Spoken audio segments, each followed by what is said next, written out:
Dominique Auroy considère que Tahiti, c'est son pays. Il y vit depuis près de 50 ans, sa famille et ses 2 enfants sont également là. Tahiti, c'est sa vie. Ce chef d'entreprise, que l'on côtoie que très rarement, reste très discret. Il est fidèle en amitié et aime la vie et le partage. Être sur Terre, c'est pour partager, c'est vivre avec son prochain le mieux possible. Avoir des vrais amis, c'est une richesse. Et je pense que quand on a la chance d'en avoir, on n'a pas besoin de l'exposer. Et l'amitié, c'est pas quelque chose de public, c'est quelque chose qui, naturellement, se partage avec ceux que l'on aime. Cet investisseur hors pair a fait beaucoup de choses dans le pays, souvent liées à l'eau et à l'énergie.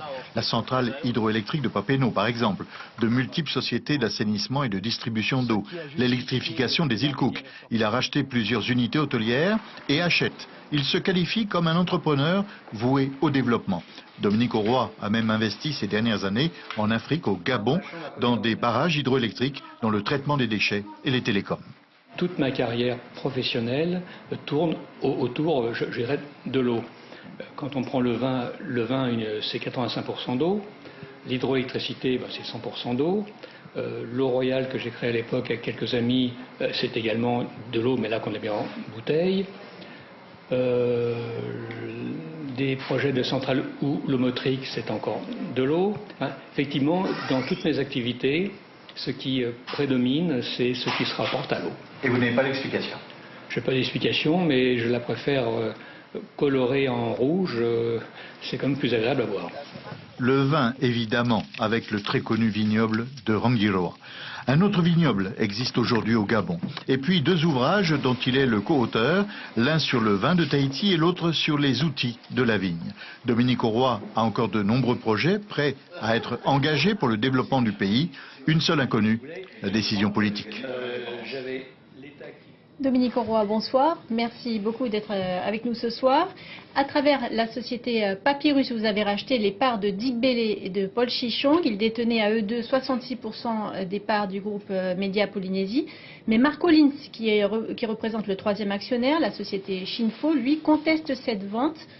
Que lui répondez-vous? Que je ne comprends pas sa position. Les choses sont très simples, faciles à expliquer. La société Shinfo a été créée en même temps que Média Polynésie et était composée de la famille Shinfo, en l'occurrence 5 personnes. Monsieur Marcolin n'en faisait pas partie, il était nommé gérant non actionnaire. Un an après cette création, les actionnaires ont considéré que la gestion effectuée par lui ne leur convenait pas. Ils l'ont démissionné. Ils ont d'ailleurs, pour un certain nombre de problèmes, déposé plainte. Enfin, ce n'était pas mon problème. Et ensuite, M. Marcolin a contesté cette démission. Et la justice lui a donné raison le 25 mars je pense qu'il faut être dernier. précis. La justice a considéré sur la forme que les convocations n'étaient peut-être pas parfaites, mais elle n'a pas, d'abord et en première instance, elle n'a pas porté jugement sur le fond, pour la bonne raison que ce sont quand même les actionnaires qui sont maîtres du jeu, de savoir qui les gère. Ce n'est pas l'inverse, ce n'est pas aux gérants de décider qui seront ces actionnaires. Et naturellement, les actionnaires ont à nouveau reconvoqué, mais là avec l'aide d'un avocat pour que la forme soit parfaitement respectée, une nouvelle assemblée, et ont renommé Pierre Marchesini comme nouveau gérant, ce qui lui permet d'agir en l'occurrence. Justement, est-ce que vous êtes inquiet par les recours en justice annoncés par Marc Collins, notamment concernant les AG que vous organisez sans la présence de tous les membres du groupe? Je pense que je réponds simplement. Monsieur Digbele est un homme d'affaires accompli à l'international. Il a ses propres conseils, on ne peut pas considérer qu'il n'est pas compétent. Monsieur Paul Chichong est quelqu'un d'honnête, compétent, sérieux et dont la probité ne peut être mise en cause, a également ses propres conseils. Monsieur Marcolin est également cousin par alliance avec Monsieur Digbele, donc on peut penser qu'ils se connaissent. Donc la suite se situe au niveau de la justice. Si nous ont vendu les parts, c'est qu'ils étaient dans leurs droits, et on ne voit d'ailleurs même pas quelle action en justice peut être portée, tout au moins en ce qui les concerne et en ce qui nous concerne. Pour nous, c'est une affaire close. Alors, on l'a vu dans le reportage, vous détenez de nombreuses sociétés en Polynésie et en Afrique. Pourquoi est-ce si important pour vous de détenir un organe de presse comme Média Polynésie? Je dirais que le propre de tout groupe, c'est de se développer dans les secteurs où il y a encore un potentiel d'activité. Véritablement, il y a un potentiel au niveau financier. On dit que les groupes de presse ne payent pas, la presse écrite ne paye pas. Je ne porte pas de jugement. Je considère qu'un groupe de presse, c'est des hommes, c'est des prestations de services, c'est de la publicité, c'est un développement possible qui n'est pas encore mis en valeur, en l'occurrence le numérique. Allez-vous transformer justement? Est-ce que vous comptez restructurer le groupe? Je dirais que c'est un groupe qui, depuis 5 ans, est dans l'immobilisme. Le groupe Persan cherche à le vendre. Naturellement, les trois années qui ont précédé sa vente, rien ne s'est développé.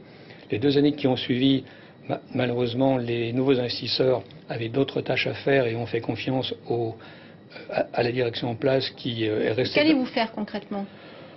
Ce que nous allons faire, c'est simple, c'est d'une part, avec le personnel, voir ce qu'il convient d'améliorer, et ensuite, avec eux, réinvestir. Des questions que les nouvelles, par exemple, disparaissent? Je ne peux pas porter de jugement en l'état actuel. Nous avons eu communication des comptes il y a 24 heures. Ce qui est important, ce n'est pas le titre et les nouvelles, c'est les gens qui travaillent aux nouvelles. Et les engagements que nous prenons par rapport au personnel, ce n'est pas par rapport à un titre, à ce qui va être fait, mais à leur emploi. Et notre souci, c'est d'en préserver le maximum. Vous allez garder les 170 employés du groupe? Notre souci, ça sera d'en garder le maximum et éventuellement de les redéployer sur d'autres activités, dont je disais dans le numérique. Et le prix des quotidiens pourrait augmenter? À ma connaissance, le prix de la dépêche n'a pas varié depuis de nombreuses années. Il n'est pas question qu'il évolue pour le moment.